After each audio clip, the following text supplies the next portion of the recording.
দেখছো কি সুন্দর গরম গরম ধোয়া আটা এক বাটি আমার মায়ের ভালোবাসা। রান্নাটা কিন্তু আমার মা করেন নাই, রান্নাটা করছি আমি। কেমনে করছি এই দেখো, প্রথমে কড়াইয়ে তেল গরম কইরা কড়া বড়ি ভাইজা নেব, তারপরে ওই তেলেই এক টুকরা মাছের মাথা ভাইজা নেব।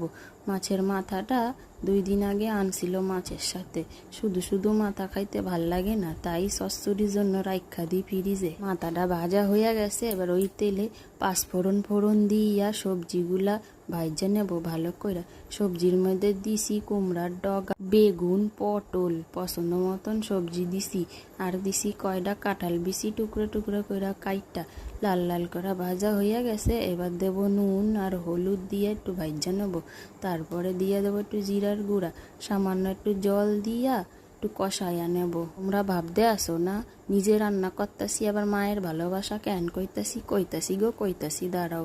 এবার কয়টা লঙ্কা চিরা দিয়া দিলাম, দিয়া একটু জল দিলাম, দিয়া এবার পাতা কটা দিয়া একটু নাইরা চাইরা মাছের মাথা আর বড়িটা দিয়া ঢাইকা দেব 10 মিনিটের জন্য। 2 দিন আগে জরুরি দরকারে একটু গেছিলাম মায়ের বাড়িতে।